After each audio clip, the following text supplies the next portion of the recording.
Welcome to the Mobile Workforce Podcast, where we sit down and have real conversations with business leaders that have been where you are. During these interviews, we'll dive into what it takes to improve systems and champion processes that maximize performance. Each week, our trailblazing guests share their experiences and understanding of the workforce to help inspire change, challenge our thinking, and share what it takes to successfully travel the road to profitability. Now here's our host, co-founder and chief evangelist of About Time and WorkMax, Mike Merrill. Hello and welcome to the Mobile Workforce Podcast. I'm your host, Mike Merrill, and today we are sitting down again with a nice follow-up discussion with our friend Trent Cotney.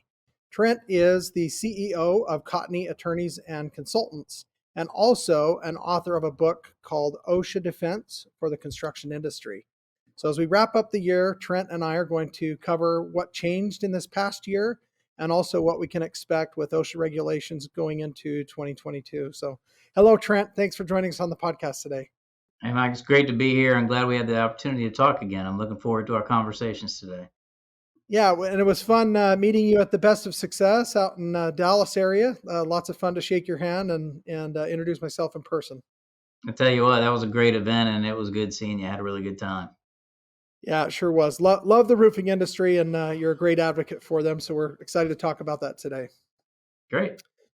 So let's kick off the discussion by talking about what you saw the impact was of the COVID-19 pandemic for OSHA in 2021. So COVID-19 has been a very interesting time for contractors and other industries as well.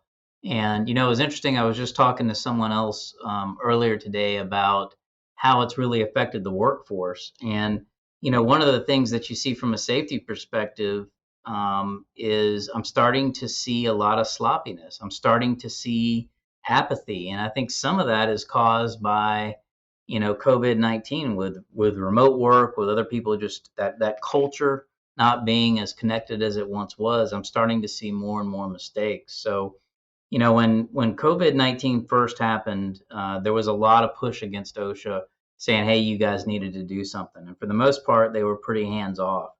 Then I was concerned, and I think a lot of other people were concerned that they were going to do an emergency temporary standard as it relates to COVID. Well, at that time, they did one for healthcare, but construction managed to avoid it.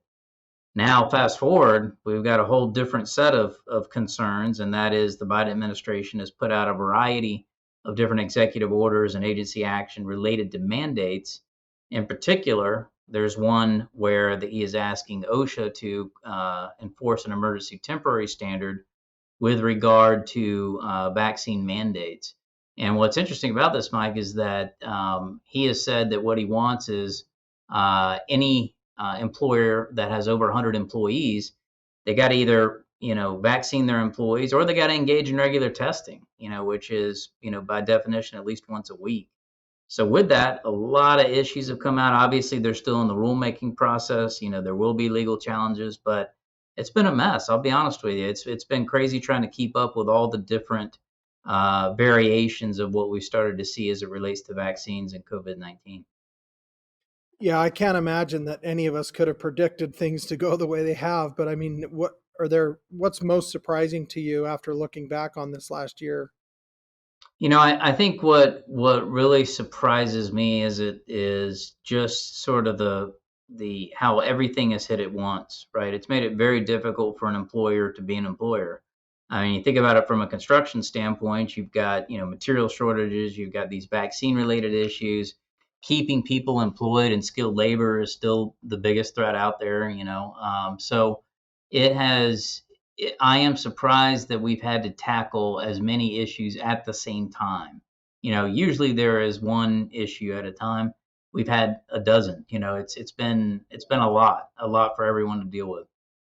Yeah, a lot more than the left-right combo. It's like jab, jab, jab, jab, jab, right?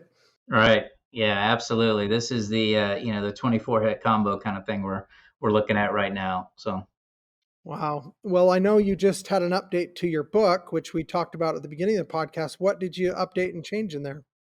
So, yeah, we came out with a couple of different books. One was the latest version of OSHA Defense for the Construction Industry. And in that book, what we did is we updated it throughout. I added another chapter on what the current regulations were or what I anticipated were going to come out. I try to do that. I try to give updates every 2 years so that the book stays fresh. And then we came out with another book, OSHA Defense Know Your Rights, which is for general industry. So if you are non-construction, but you're still curious as to what your rights might be in a manufacturing plant or in a facility or agriculture, whatever it might be, we kind of go through all those different things. So it was great, and I always enjoy updating those books because it gives me an opportunity to learn some more, and I'm always learning. So Yeah, I love that, and I appreciate that. We actually we've given quite a few of those books away, and I know people have been very appreciative and said that they would find them certainly useful for some of the things that they're facing today. great, glad to hear that. So tell us this, if you could share with the listeners, what do you expect 2022 to look like? I know obviously you don't have a crystal ball and nobody really knows, but based on the tea leaves that you're seeing today, what should we be getting ready for or be expecting on some level? Sure. So, lot of different things that are causing me concern. Sticking with the OSHA theme, one of the things that I know is going to come out here shortly is heat illness and injury standard. There were a couple of recent press releases that came out from OSHA. One was on September 9th, the other was on September 20th, that talked about the fact that they were going to create a national emphasis program on heat injury and illness. And this is what I think our listeners should really understand is that what they are going to do is target any job site or any facility where the heat index is greater than 80 degrees. Now, I'm speaking to you here in Florida. 80 degrees is a nice winter day for us. So, what that means is it basically gives OSHA the opportunity to step on any job site without those prior type of justifications that they need. They can simply go on there and say, "Hey, are you feeling hydrated? You got enough water?" And then while they're out there, they can say, "Oh, I see 4 guys on a roof without fall protection." So I have a lot of concerns about that. What's going to happen is, in-depth rulemaking that will happen probably in the beginning of 2022.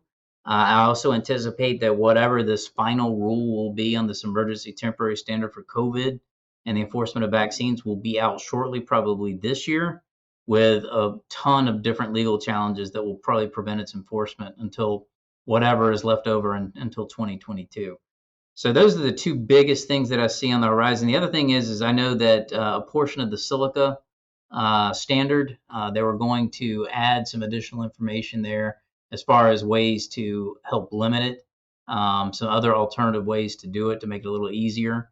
I also anticipate that we'll see that in 2022.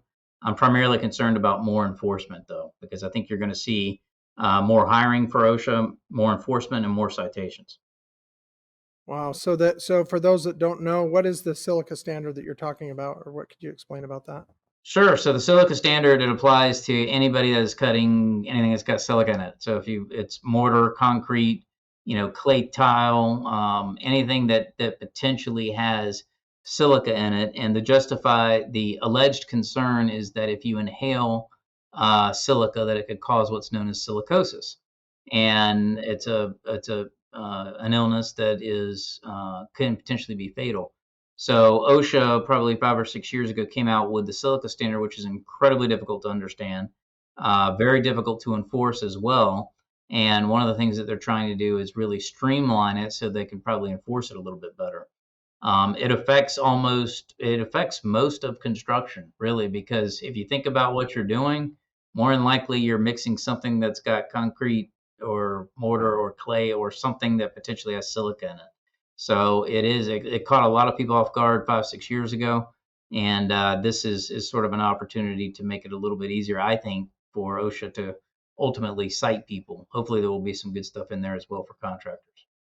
Yeah, there's a like you say, 1-2 punch. It just seems like there's always something coming. So Right. it's good that we have industry experts like yourself to help us keep this stuff on our radar and keep aware, so we're in compliance and especially don't get hit with a roundhouse that we never saw coming. Mm-hmm. Absolutely. So tell me this: is there anything positive that you're excited about for 2022? Yeah, I had the pleasure of being one of the speakers at the National Safety Conference and Expo, and I was one of the few lawyers that was present and had a real opportunity to talk to safety professionals all over the U.S. and beyond. It's a giant show. I think next to the World of Concrete, it's probably the biggest show out there. During those conversations, I had a lot of interesting comments made about the emergence of technology and the use of technology to really help safety. So I'll give you a real world example. Probably 3 weeks ago, maybe 4 weeks ago, I was invited out to one of my clients' job sites in Orlando, Central Florida, and they're currently using one of the robot dogs to not only act as security but also to do safety inspections. So this is a way where the safety director can sit at his or her laptop or back in the home office, use something else to actively monitor safety and make changes in the field if necessary through microphones and communication. But you can see where automation and a lot of this stuff is going to come into play to reduce potential hazards, and that excites me. I'm always looking, at what the future holds. I think AR and VR is going to be really important for safety training moving forward. So I think, yes, while I think OSHA is going to enforce more and cite more, I do think there's a lot of opportunity for all industries to really embrace the technology that's out there and figure out better ways to keep our employees safe.